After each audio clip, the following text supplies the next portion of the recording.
Dear students, today our topic is about the photosynthesis, the process of life.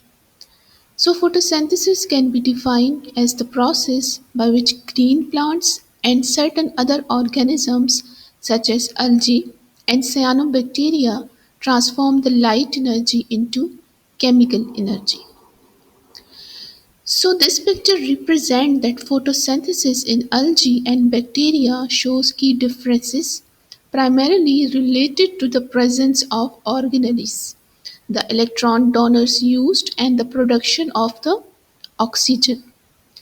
So during this process, light energy is captured and used to convert the water, carbon dioxide, and minerals into oxygen and energy rich organic compounds, which are sugar.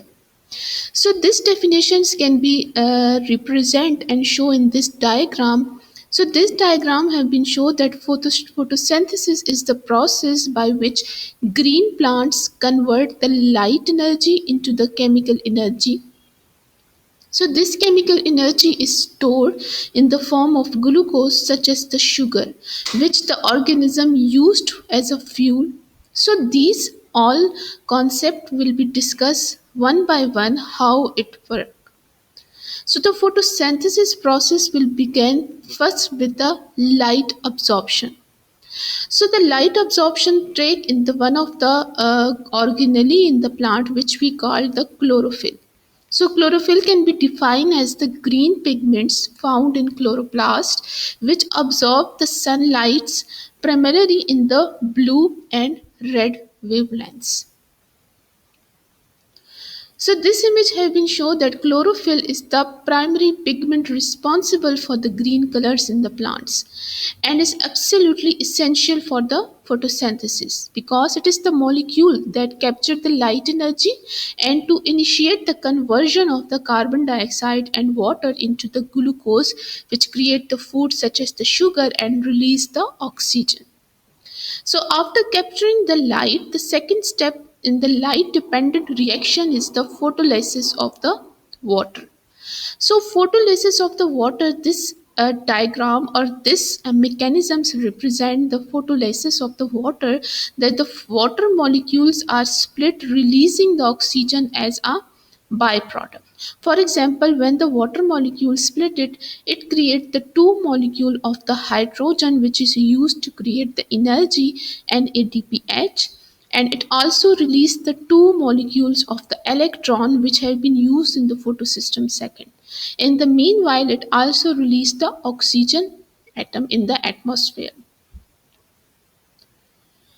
So this diagram represents the photolysis of the water. For example, the primary role of the water photolysis is to supply the electrons to the photosystem second, which we represent in the previous image that when the light energy is absorbed by the chlorophyll, electrons are excited and leave the photosystem second, which then enter toward the electron transport chain. So water is split to replace these lost electrons, ensuring that the electron transport chain can continue functioning.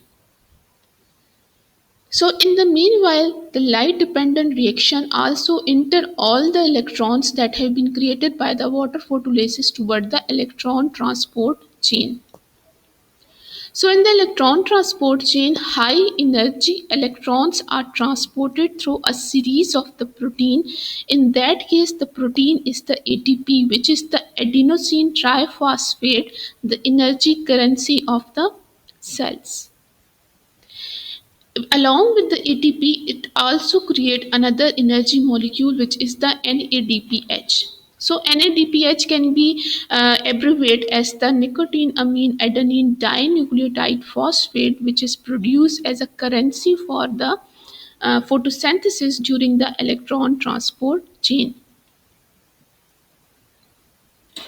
So the second step in the photosynthesis is the light independent reaction, which we also called as the Kalman cycle. So in this step, the first one is the carbon fixation, where the carbon dioxide from the atmosphere is fixed into the organic molecules. In that case, which is the three carbon compound during the photosystem. In the last product of the light independent reaction is the sugar formation. But through a release of the enzyme's catalyzed reaction, the fixed carbon is converted into glucose, which is lastly a simple sugar created. So this mechanism represents the whole mechanism and reactions of the photosynthesis, where the six molecule of the carbon dioxide and six molecule of the water have been used in the presence of the sunlight during the photosystem and electron transport chain. It creates the glucose C6H12O6 molecule and releasing the six molecule of the oxygen. So this picture labeled diagram of the photosynthesis, which showing that the leaf captured the sunlight and all the mechanism of photosynthesis occur in the chlorophyll, where the photosystem second and electron transport chain reactions take a specific role, and then it will create the glucose molecules.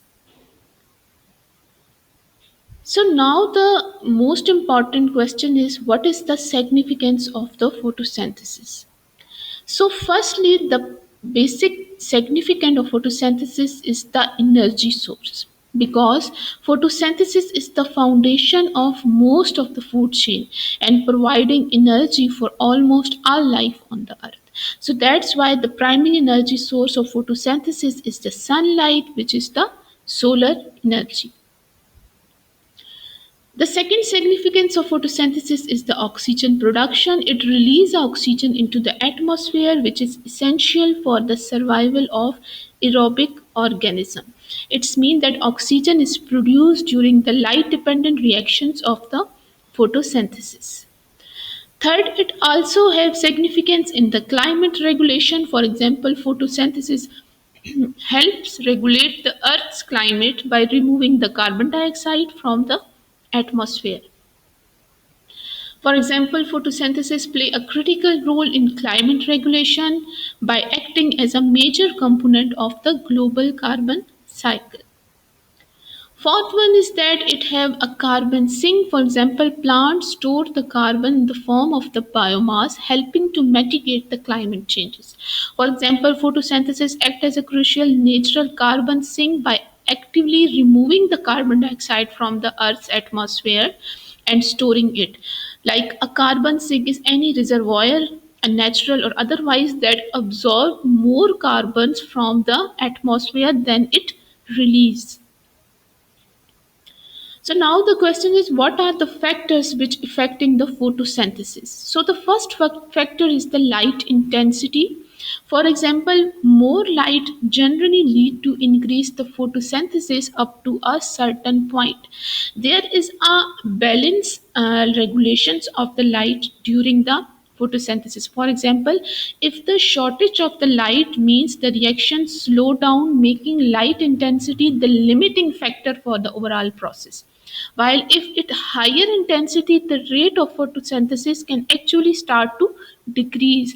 This is because excessive light can cause the damage to the chlorophyll pigments and other part of the photosynthetic machinery. So there is the balance of light intensity needed for the photosynthesis.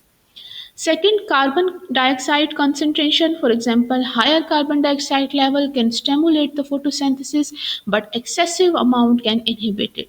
It's mean that the low carbon dioxide concentration, when the concentration of carbon dioxide is low, the plant has to wait for more to diffuse into the leaves to be used in the Calvin cycles. In the same way, if the increasing concentration of carbon dioxide, the rate of photosynthesis also increase linearly, but provide light temperature are not limited. This is because more carbon dioxide is available to enzymes such as the Rubesco enzymes to be fixed into the organic compound. So there is a certain balance point of the carbon dioxide concentration is needed for the photosynthesis. Third, the temperature. Again, the optimal temperature for the photosynthesis is very depend on the plant species. For example, different plant species or even plant grown in different temperatures will have different optimum temperatures for the photosynthesis, which are reflecting their adaptation to the local environment. such as increase as temperature rises up to optimum temperature. This is because increasing temperature increase the kinetic energy of the molecules, leading to more frequent and successful collisions between the enzymes and substrate, thus speeding up the reaction. So there's the optimal temperature needed for the photosynthesis. Again, the water availability have the main factor for the photosynthesis. For example, water is essential for photosynthesis as it is reactant in the process. For example, water is essential reactant in photosynthesis play a crucial role in the light dependent reaction where it is split to provide the necessary electrons and protons for the energy production as well as source of oxygen gas release as a byproduct. And the last, the mineral nutrients which also making a effective role into photosynthesis. For example, nutrients like the nitrogen, phosphorus and magnesiums are required for chlorophyll production and other metabolic processes. For example, mineral nutrients play a diverse role in the structure of key molecules, enzymes activations, electron transport processes, and if there is the deficiency, if they will severely limit the plant availability to convert light energy into the chemical energy. So this is all about the mechanisms of photosynthesis, which is the light dependent reaction and the light independent reactions, the significant photosynthesis, and all the factors which are affecting the photosynthesis. Thank you so much.